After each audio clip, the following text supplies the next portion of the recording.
og hann Helgi Örn ætlar að byrja að koma. Við skulum bara bjóða honum velkomin hérna, gjörðu svo vel. Hæ, kæru félagar. Gleður mig mjög svo að sjá ykkur öll hér. Finna andinn að verða sterkari og sterkari með hverjum deginum. Enda liggur mikið undir. Grunnmannréttindi okkar eru fótum troðin þessa dagana. Það er verið að takmarka frelsi okkar til orða og athafna. Þættir lýðræðis, eitthvað sem að forfeður okkar þurftu að berjast fyrir í árhundruði. Og núna, sem sagt, erum við með huga með börnin okkar. Það var að sprauta þau með tilraunarefnum sem eru algjörlega órannsökuð. Það er verið að ljúga okkur að þessi efni séu örugg. Við vitum að svo er ekki. Líklega hafa aldrei verið eins óörugg efni sett í umferð í sögu læknisfræðinnar. Ef við skoðum staðreyndirnar, skráðar aukaverkanir, skráðar aukaverkanir hjá gerendunum, eru í þeirra aðstöðu að vera dómarar í eigin sök, þá er búið að skrá 37.000 dauðsföll í evrópska gagnagrunnum.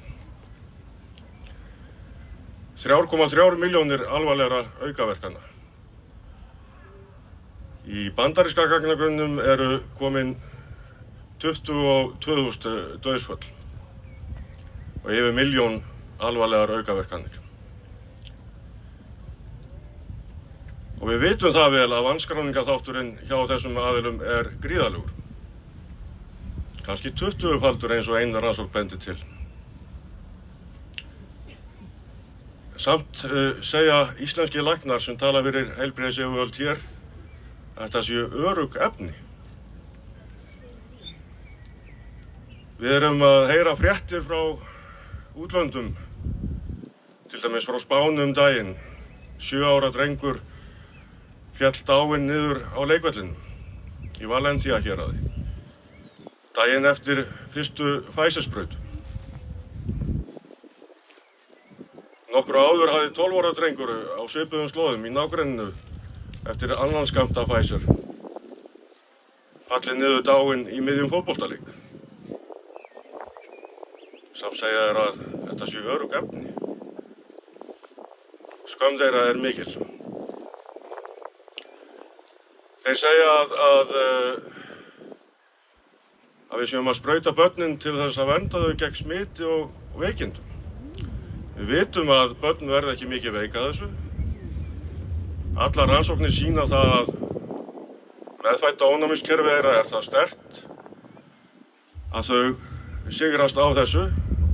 Flest verða einkennalaus og önnur verða smá kvefuð.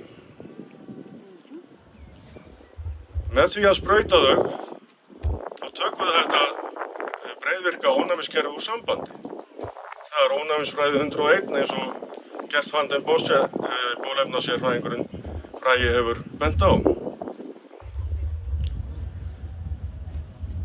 Það er semst verið að ljúga okkur. Það logið á okkur að með því að sprauta börnin að þá minnkum við samfélagslegt smitt. Að við losnum við stofufangelsið.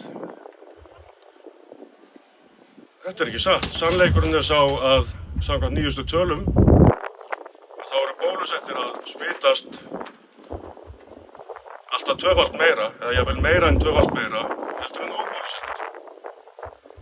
Þetta getum við séð á covid.is, þetta getum við séð í Bretlandi, Danmörku, Þýskalandi og í fleiri löndum. Alls staðar líklega. Það er semst endalaust verið að ljúga okkur. En sannleikurinn hann er öflugur. Og hann er í okkar liði. Við komum til með að koma sannleikanum upp á yfirborðið. Hann mun veita okkur frelsi og láta okkur sigra í þessari baráttu okkar. Takk fyrir.